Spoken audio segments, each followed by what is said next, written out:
This is Common Ground. My name is Sonja Wolf, and with me today is Claudio Lomnitz. He is an anthropologist by training and currently chair of the Department of Anthropology at Columbia University. He is also a member of Mexico's National College. For listeners who are not familiar with this institution, it brings together Mexico's foremost artists and scientists who get invited to deliver lectures in their area of expertise. And this is also something that Professor Lomnitz has done, and which brings us to this podcast. Professor Lomnitz has published many books. His most recent work is Sovereignty and Extortion, a new state form in Mexico. Welcome, Claudio. Thank you, Sonja. Happy to be with you. So we have 2 episodes with you to talk about the state in Mexico and the criminal economy that has developed in this country. Of course, when we think about Mexico, perhaps inevitably we think of the war on drugs. And successive governments have developed an official narrative that is presented to us that tries to explain what the war on drugs is about, namely that this is a battle between the Mexican state and organized crime. And regularly, we also get to see certain indicators of success, for example, numbers of arrests and other statistics. So your book, Sovereignty and Extortion, is based on lectures you have given at Mexico's National College. And in these lectures, you want to present a different perspective on the violence that Mexico is experiencing. And perhaps some of the questions that arise is what has happened to the Mexican state over the decades, and what is happening in local territories. So your publication is, in a way, an opportunity for us to reflect a little bit on Mexico's history and the violence that is happening here. But I wanted to ask you at the beginning, since you are an anthropologist, what is for you the role an anthropologist can play in a society that is characterized by high levels of violence? Well, I think that the situation specifically in Mexico, although I don't think that this is at all exclusive to Mexico, is one of kind of a bewilderment and for the society as a whole. That is, there's on the one hand been an inundation, really, of images around violence, particularly organized crime violence or violence on the part of the military, the police, which has become a quotidian dimension of life, not only for readers of the press, but it's suffused in social media and other kinds of spaces, rumor, etc. So, at a certain level, there's a kind of banalization of violence because it's become a day-to-day occurrence. But on the other, there is a kind of bewilderment. There's a sense, there's a difficulty in comprehending the nature of the various phenomena that get glossed as something like violence. Violence has become something a little bit like the weather. You talk about is it violent out? Is it raining out? Is it cold out? The violence has become almost an atmospheric condition, and the various kinds of social relations, economies, politics that are involved in generating that diffuse that diffuse presence of violence are actually quite difficult to comprehend by any standard. And in my view, actually, this is a moment for social sciences generally, not just for anthropology. It's in the case of Mexico, and I would say this is true for a lot of Latin America. There's been much work by journalists, many very courageous journalists who've done quite significant work trying to, collect the narratives, document events, etc. But the processing on the part of various social sciences has been just catching up, working to catch up with the work of the of the journalists. I think that the work of qualitative social sciences, in particular, and I would say anthropology, sociology, and history are the ones that really have a role to play in this, is particularly important because we don't always understand really the phenomenology of what it is that we're talking about. So that the move very directly to statistics, which has been something that has been convenient for governments has been a convenient move for governments because they can manipulate the statistics, since they're very often the people who generate them. And it's also somewhat useful for sort of various kinds of consulting agencies that have emerged around violence, violent experts, etc., would tend to use this kind of information. That sort of more quantitative data, useful though it is, important though it is, and at a certain level unsubstitutable, it really doesn't tell you very much about what it is that's going on. And the problem with relying exclusively on the journalists is that the journalists by trade have to move around from one event to another. And in fact, if you want to understand the kinds of deployment of violence in, excuse me for referring back to Mexico, since the book is about Mexico, but this, I think, would work in a number of other places. That limits a little bit what it is that the journalist can do. That is the journalist's method, and it is very event focused.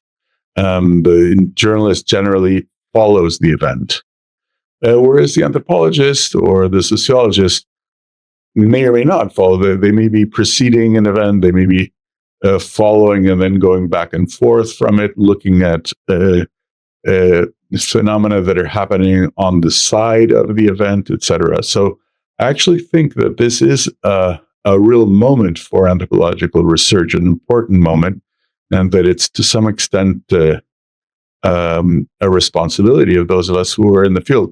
I'm not saying that everybody needs to work on this, but as a field, this is an area that we really should be concerning ourselves with. Before we turn to a conversation about the violence and the criminal economy in Mexico, I wanted to revisit with you what we might call the story of the democratic transition. I think when we look a little bit at the history of Mexico, there's this idea that the country has moved from single party rule to a formal democracy where competitive elections are being held. But then we have this puzzle of violence and criminality in what is supposedly a democracy. You argue in your book that a new type of state has been developing in Mexico, and that this development has begun with the neoliberal reforms of the 1980s and continued through the 90s. So there are certain economic developments, also political events that help us explain how Mexico continued on this path that took the country to the violence and the war on drugs that we're seeing at the moment. So could you explain a little bit why you see this democratic transition in a critical light, and particularly how the economic crisis contributed to what is happening nowadays in Mexico? Yeah, that's a great question. It's a little complicated question. I mean, to some extent, the democratic transition, both as I think one needs to think about that at least in two levels. One is fact, a set of facts, process, political process, and the other as narrative framing. And as a kind of political process and as a kind of narrative framing, Mexico shares this idea of a democratic transition with a number of other Latin American countries that underwent democratic transitions. But each one had very different characteristics. I mean, some of the paradigmatic cases like Argentina or Chile, even to some extent Brazil, perhaps a little less paradigmatic, but involved movements from dictatorships to democratic regimes, and those movements, in some cases, were quite sharp. That is, in the case of Mexico, quite sharp, in fact, somewhat compressed in time. In Brazil, a little less so. It's maybe a good 5 years worth of movement between the aperture of within the military regime to the actual democratic transition, but it was still relatively compressed in time. In the case of Mexico, the democratic transition is a very protracted process, and it becomes almost an era rather than, let's say, a short moment in time. The democratic transition in Mexico is something that's sort of roughly you can date, like, depending on who you are, you can either date from 76 to 2000, let's say, or 88 to 2000, or 1994 to. So, and then after 2000, there still is a process of unfolding of and construction of democratic institutions, until I think the close of the era under López Obrador, the former president, which I think really does mark sort of the end of the democratic transition, and arguably a return to some forms of authoritarian control.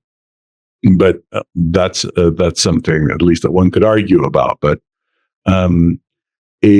so that if we think about it, the institutional, those dates that I gave before, 76, 88, 94, are dates when there were institutional changes oriented to opening up, and so they're not meaningless dates.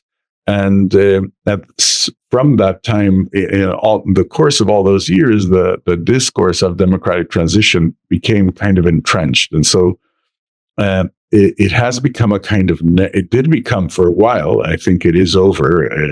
As I mentioned, let's say since the 2018 election, the López Obrador election, I think that's sort of the end of this era. You have there then more than 20-year, 30-year, depending on how you're counting it, 40-year even, almost period of time that is where the teleology of events are constantly being framed in public discourse with this horizon of movement toward democracy. And that narrative frame it is a little bit complicated in relation to what was actually transpiring. And because what was actually transpiring did in fact include movement to, slow, very slow, almost tortuously slow movement toward the from a one-party regime to a democratic system. But alongside that, there were other things that were happening that were really not very easy to assimilate within that framing. And the question, so-called, let's use the shorthand of violence, to try to refer to a set of different kinds of phenomena.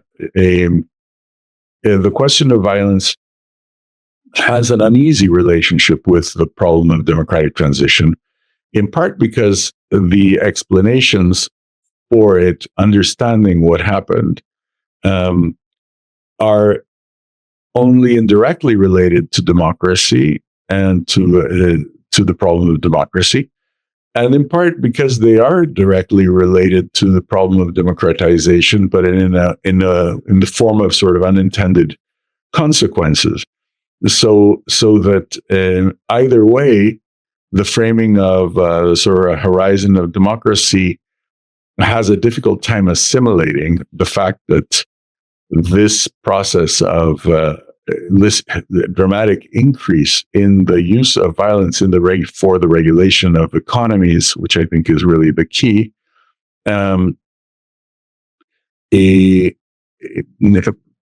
let's say there's an uncomfortable discursive relationship. And then after the democratic transition, since the López Obrador period and in the current Sheinbaum presidency, there is also an uncomfortable relationship with when it comes to thinking about the relationship between the state and, again, to use the shorthand, violence, because there are relations between these state forms and violence in both cases, democratic transition era or current. I don't know how to characterize it. Sort of populist, a somewhat authoritarian trend. In either case, there are connections, and so these connections are uncomfortable, and that's part of the difficulty for any analyst. That is, that you're going to be always running a little bit up against the grain of the dominant narrative strategies for telling ourselves the stories about our present. As Mexico began to move towards greater electoral competition, it seems there was also an opportunity for organized crime, for different criminal groups to influence what was happening at the political level, and also at the same time influence or establish control over the police forces. So this is something that's going to take us a little bit into police reform, which I wanted to talk about in a moment. But what do you see happening at the political level? In my view, that what happened is the story really needs to be brought sort of back to the 1980s and early 90s.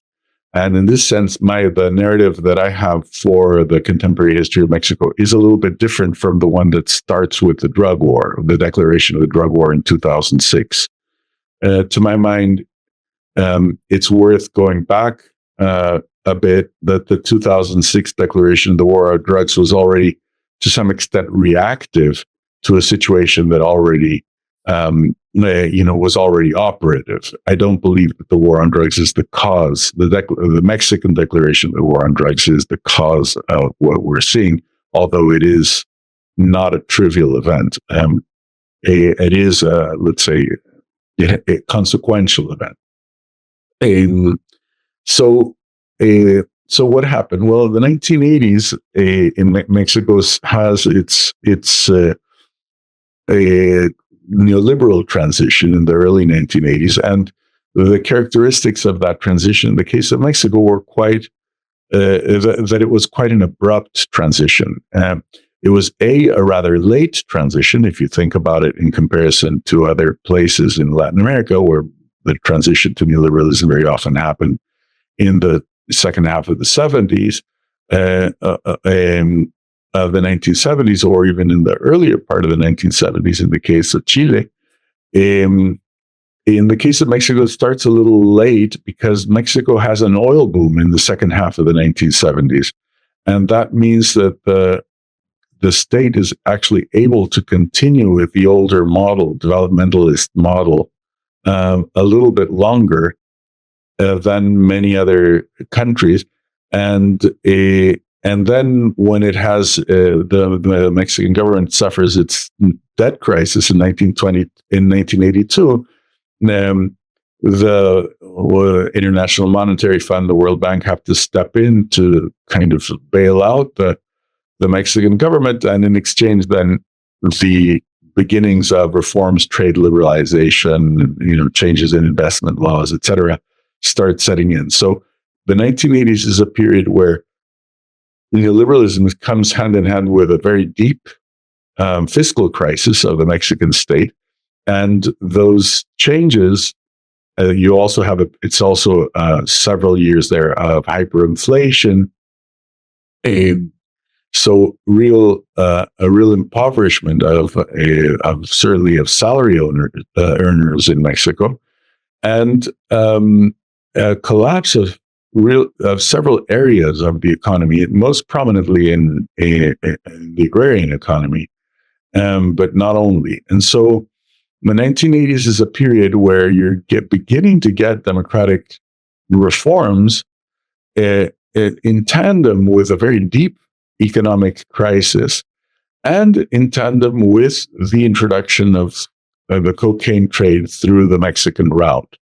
And that last thing is very important, because up until the 1980s, Mexico's drug economy was just basically two products, both of which were homegrown, which are marijuana and opium poppy and heroin, both of which grew, lots of places in the Sierra Madre, and in the Western Sierra Madre, and so the drug, the so-called narcos, very many of them were sort of a little bit mom and pop kind of businesses to a large degree. It was also the case that the U.S.-Mexico border was much more porous then, and so smuggling was not as demanding a trade as it became as the border began to shut down, which is also a process that happens in the 90s, in the 1990s. So you're getting a portion of this illicit economy, the drug economy, that needs two things. One is to become much more complex, because it needs to tie not only to smuggle things across the U.S. border, but they need to be able to bring things in from Colombia or from Central America, from the Caribbean. In other words, the smuggling operation becomes, really of a different order of complexity, which involves more organization. Second, they're really receiving a lot of money at a time when many of these local societies are really collapsing financially. So this ties into the political question that you raised, because at least my impression is that the political influence of the drug running organizations, because now organized crime is not just drug running, but then really it was a drug economy.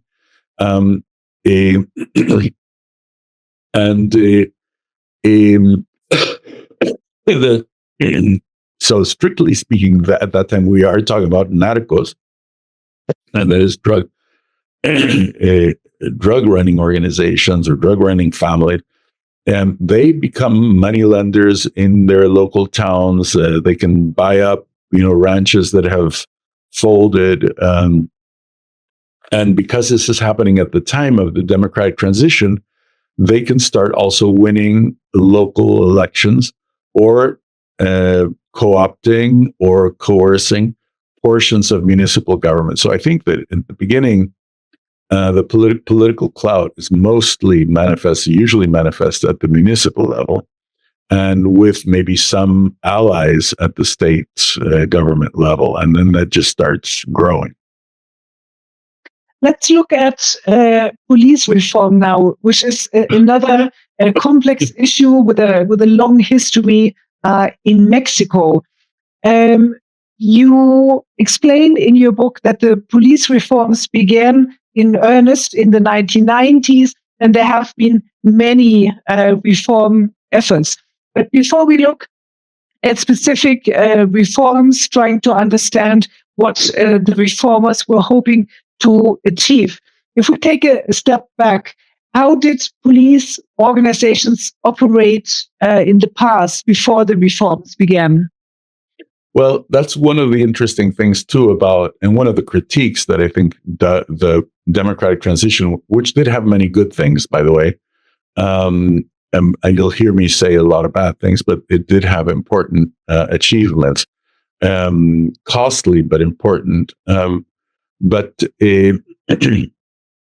one of its real shortcomings, I think, was that they saw the old system of policing, which was the system that operated in Mexico for a long, long time,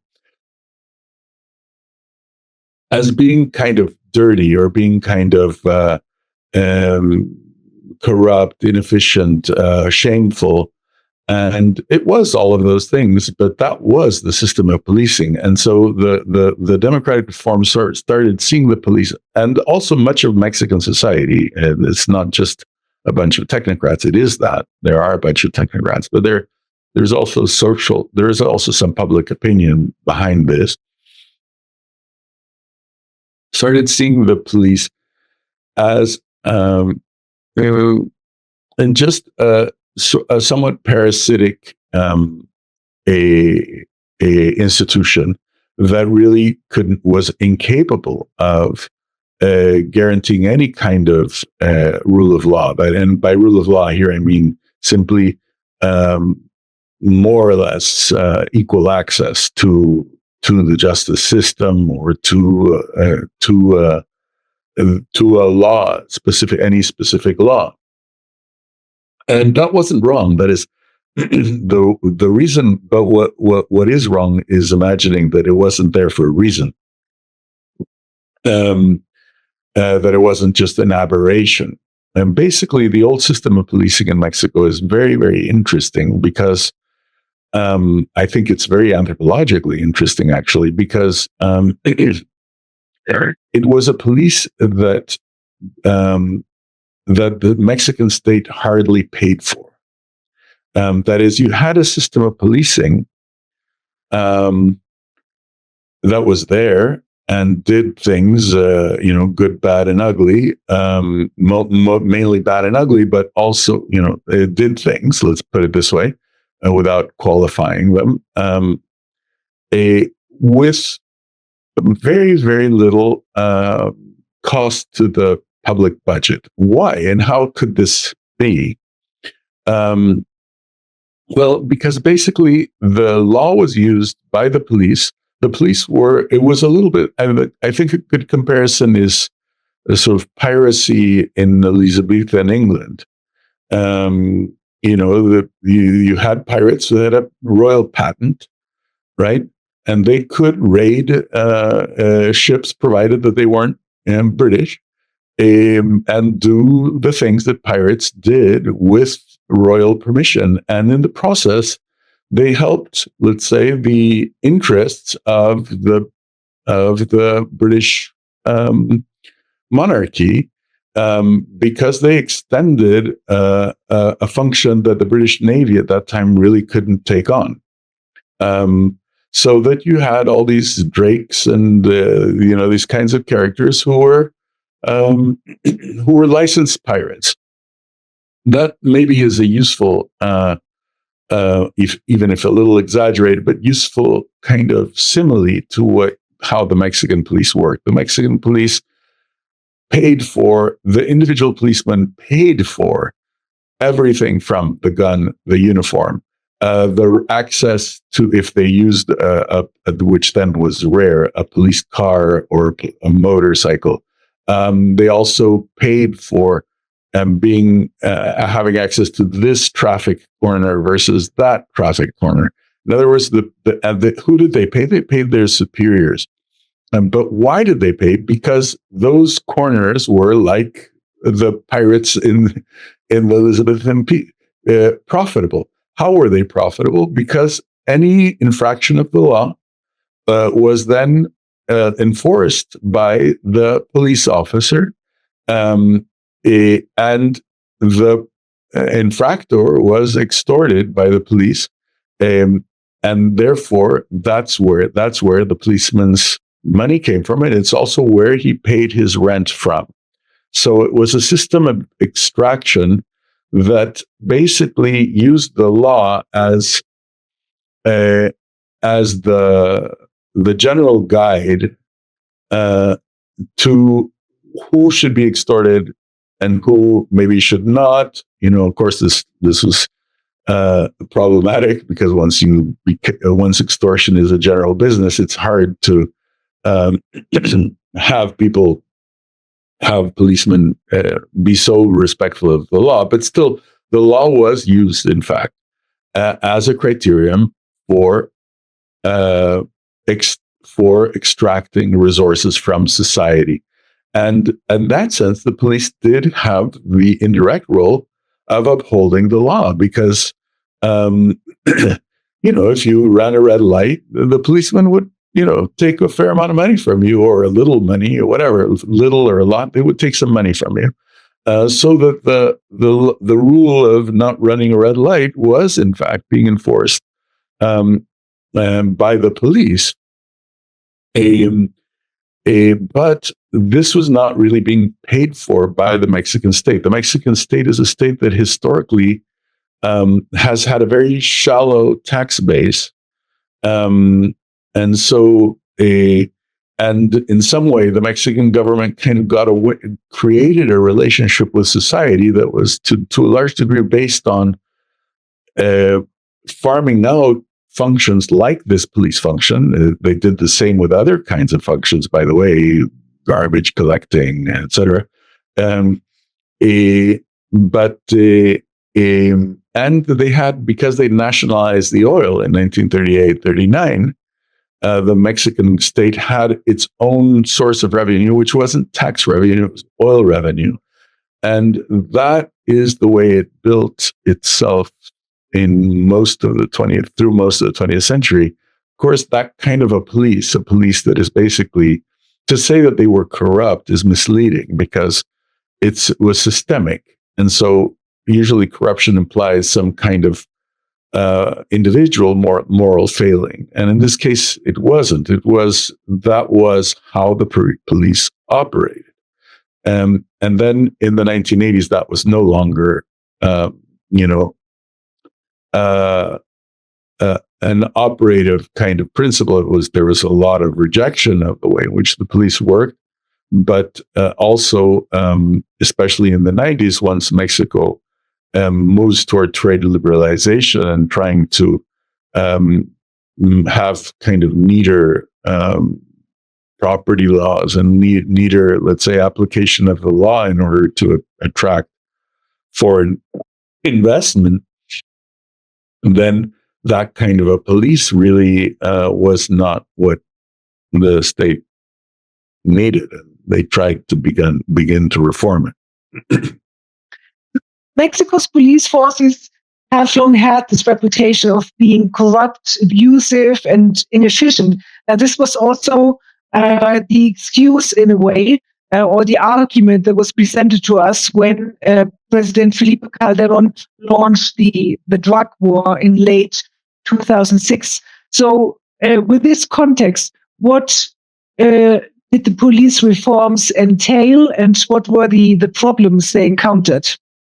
Well, I mean, it's not that they had a reputation for being corrupt. They were corrupt. They did have a reputation, but that reputation was well earned. What's a little bit less transparent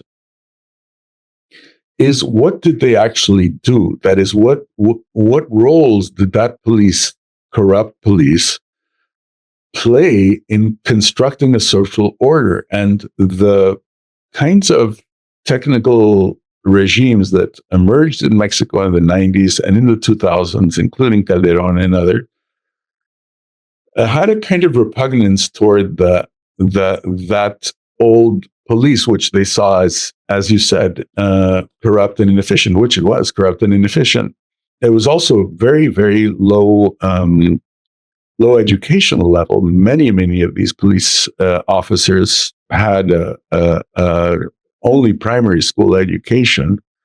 So there was very little training. There was low levels even of, the levels of literacy were. So the question of competency, understanding of the laws, et cetera, were low. But this produced, I would say, a kind of classist rejection of the police. The police was seen as just like this retrograde, parasitic, inefficient thing that could just be dispensed with. But if you think about the way in which the police earned its living, which, as I said, involved basically extortion, using the law as the guide for where to extract revenue from the society, that means that they were actually having some kind of, inefficient or not, but some kind of regulatory role. And if you take that out,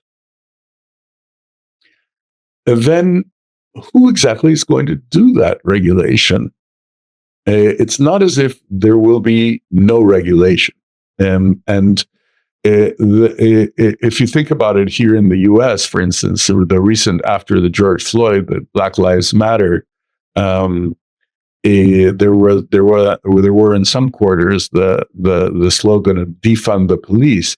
I come from Mexico. I thought, well, listen, been there, done that. I lived in a country that had a defunded police all of my youth. There was a defunded police, but it doesn't mean the police stops existing, and it doesn't mean that they stop extorting people. It doesn't mean that they stop beating people up. It doesn't mean that they stop doing all of those arbitrary things. It just means that you're going to pay for it directly rather than having a state and let's say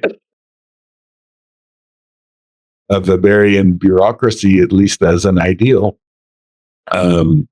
regulating that police. So I was never, very fond of the defund the police idea, because I lived in a country that had a defunded police for many, many years and didn't find it all that utopian. But these other folks, like Calderon, basically, they had this deep mistrust of the local police, and in part because they didn't control it, right? That is, there was very weak, especially after the democratic transition, the verticality of the old one-party system broke down, so that before, if there was a wayward policeman or police group or something, then the governor or the president of the republic or the secretary minister of this or that, secretary of this or that, could in fact rein them in, because they were all part of the same structure of authority. Once you had a democratic transition, that becomes a little bit, or quite a lot, disjointed, so that presidents like Calderon, who wanted to control, for instance, his native state of Michoacán, which was in an upheaval when he took office, couldn't, because they no control the police. The president couldn't control the police because a lot of the state of Michoacán specifically was in PRD control, that is, in the opposition's control, and many of those municipalities were under the control of the narcos. So so what that leads to is what I call in my book, what I characterize in my book as a system of intensification of sovereignty and corrosion of the state's administrative capacity. And that sounds kind of counterintuitive, because one usually thinks of sovereignty as happening in tandem with territorial control and state strengths. But if you look at this sovereignty more anthropologically, that is actually not the case. That is, there are plenty of examples of sovereignty with very weak states, or even almost no state. Studies of kingship, for example, a comparative and historical studies of kingship are examples of that. There, and even the ideas about gods and God are example of that. You can have sovereignty, the sovereignty of the God, without a state apparatus surrounding it. So you have the capacity to smite without the capacity to regulate. And that is what's been happening in Mexico, in my view, over the past few decades. That is increased concentration of power in the figure of the president as the embodiment of sovereignty, and his direct attachments, mostly the military. While the state's regulatory capacity has done very little but decrease, especially around the regulation of the informal economy and the illicit economy, both of which used to rely a lot on the police. I want to conclude this first episode by asking you if you think police reform is still on the political agenda, or is this an issue that has been displaced as militarization has deepened in Mexico? I'm not as well informed on this question as I would like to be, so that I would treat this response as a little bit tentative. But on the one hand, police reform seems to have died in favor of just militarization of the police, which has been a long process. I mean, that was militarization was happening already. Even in the 90s, there was militarization. The 1990s, or militarization has been an ongoing process, intensified brutally under López Obrador. But this had been, ongoing process. I don't think you can chalk it all up to López Obrador. I think it's been just an ongoing, increasing tendency. But on the other, in fact, even some of this militarization does, I think,